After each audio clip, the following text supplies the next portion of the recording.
Hello, everybody. Welcome to the Canadian Shield, your trusted source for analysis. My name is Sterling. I'm your host.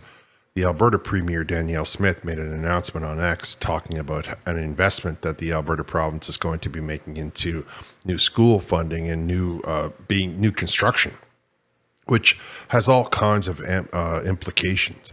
However, on the way to making the announcement, she went ahead and gave the greatest, softest burn that I heard so far come out of all of the political discourse in this country.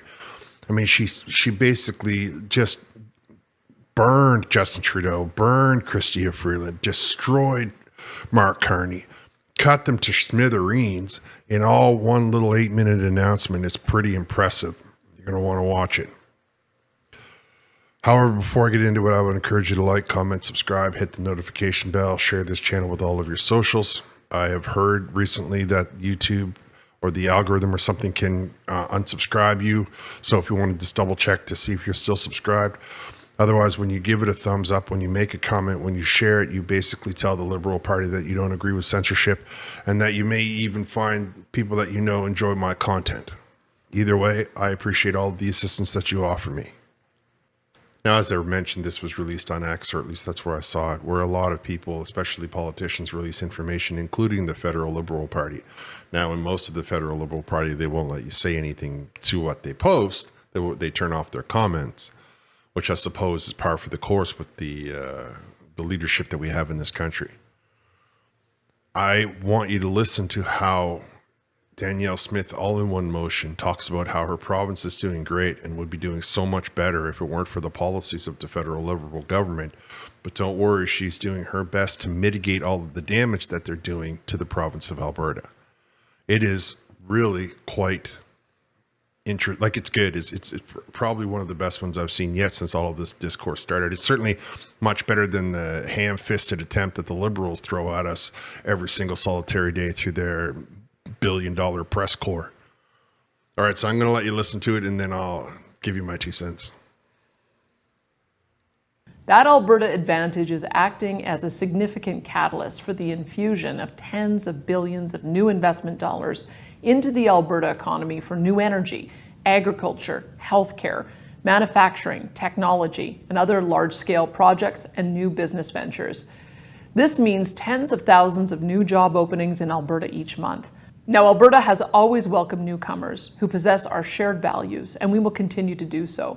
Welcoming those who believe in working hard, protecting our freedoms, contributing to society, following the rule of law, and who have a deep respect for other cultures and faiths different from their own, have long been a strength of our provincial culture and history.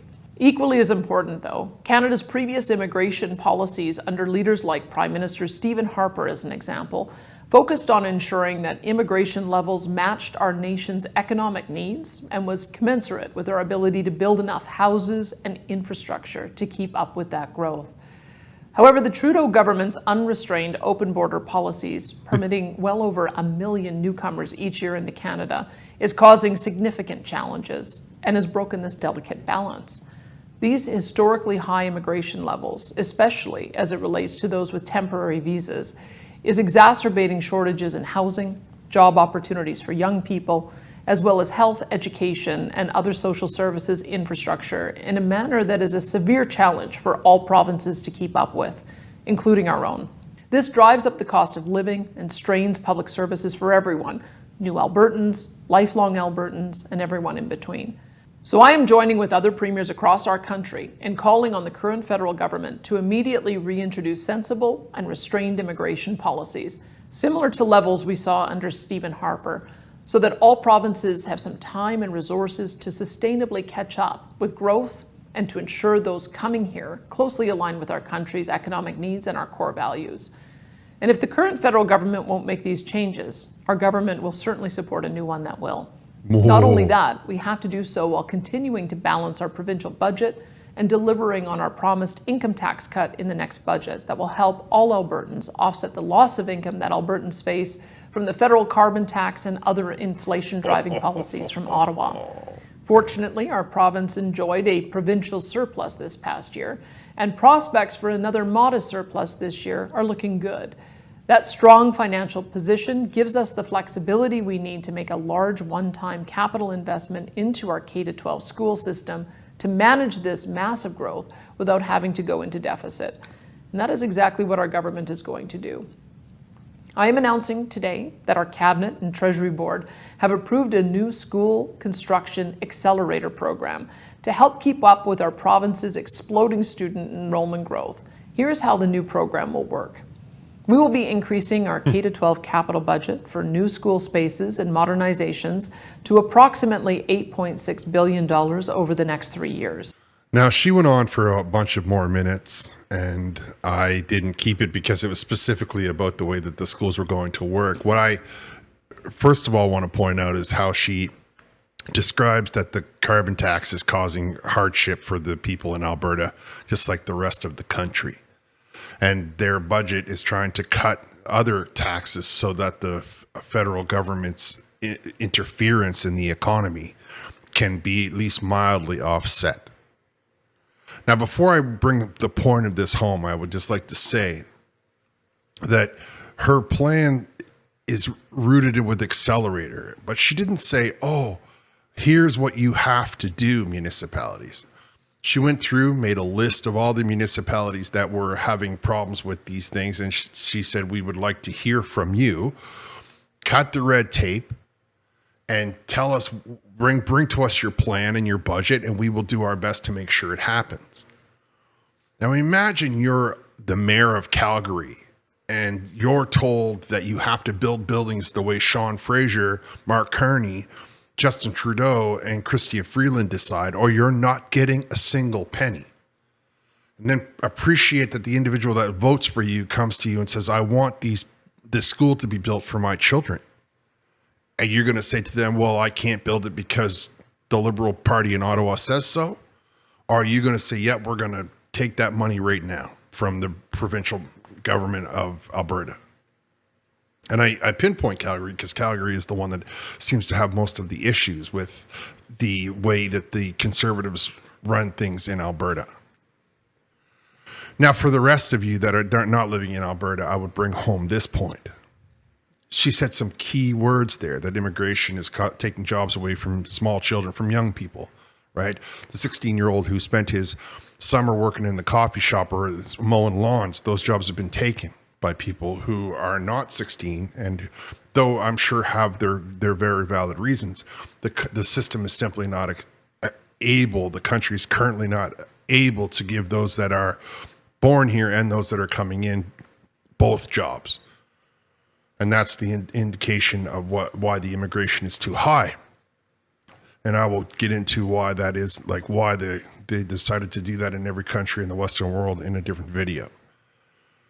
What I would point out in this video is, to those of you that don't live in Alberta, is two things. One, she said that the surplus means that she can make these adjustments without having to go into deficit. Are you listening, federal Liberal Party? She did a few cuts a year ago, took a little bit more income tax from people. Everybody lost their minds. And now she's like, yep, we're going to cut that again. And in the meantime, we've got billions of dollars in surplus because we were balancing the budget. Now we don't have to borrow any money. Now we live in a province that not only that our future is so bright, we can build schools for the children. When you hear the Liberal Party standing up there talking about how they're going to do it for the future, you're going to do it for your grandchildren, but there's no benefit for them, those grandchildren being, there's nothing visible. You're still waiting for that train to come around the mountain, and you're going to be waiting for many, many years because the fiscal policies are abysmal. Meanwhile, the provincial policy of Alberta was to make a few cuts right now so that they could have that surplus so they wouldn't have to go into debt. Imagine what their credit rating is. They don't owe a single solitary nickel, and they're talking about putting $8 billion into building new schools. This isn't just upgrading the existing schools. This is, we need to build new ones. We need shovels in the ground. She used that term. So now you've got a bunch of construction jobs coming down the pipeline where people will be, oh, you know what? I can operate that machine. I can do that carpentry. I can lay that tile, which easily transfers from a school to a house. So now you've got a generation of people learning how to build things, and you're still not in any debt. And on top of it all, you're doing it for immediate gratification the future generation. You're doing it for your children from K to 12, kindergarten to grade 12. Compare that to the liberal policy of promises, promises, and threats and threats. Compare the subtlety she used of talking about how she would have no problem if the liberal government doesn't change it, but if they don't change it, then she will certainly support a government that's willing to change it, meaning, the Conservative Party of Canada. Then understand that she's thrown $8 billion at the school. What's probably going to happen in a couple of weeks is she'll talk about how much she's throwing at a hospital. So now she's fixing all of these problems that every other province is eyeballs deep in. And you want to talk to me about, I don't know what Liberal Party is the message that they're still throwing. Mark Carney and carbon tax and all kinds of, we're going to make high density and all these empty promises that are never, ever, ever, ever, ever going to get here. I just wanted you to compare the two messages. I just wanted you to see the difference between what balancing a budget actually looks like. And when you're sitting there in your apartment listening to the Liberal government try to make you scared of cuts and this and that and the other thing, and when you're sitting there listening to the Conservatives telling you that if you just hang on a minute, there's going to be money to spend, money that we can spend immediately. We don't have to borrow money. We don't have to make a legislation. We don't have to move. We don't have to shift because it's a surplus. And it's just no different than if you're sitting at home asking yourself, should I put that on my credit card? Or you know what? I got money in the bank. I'm going to spend it as I feel. Except it's bigger scale, bigger money. I get all of that, but the principle is the same. And when you're sitting there at home worrying about your balancing of your budget, and when you're sitting there at home thinking about all of the things that these politicians throw at you, ask yourself, which do you prefer? Do you prefer to not use your credit card until you got a little bit of money in the bank and then you can spend without worry and guilt and concern? Or do you just want to run your credit card up and then tell the bank that, whoops, I'll have to claim bankruptcy now? Which one do you think sounds better for the future of the country? Which one do you think sounds better for the future of your children?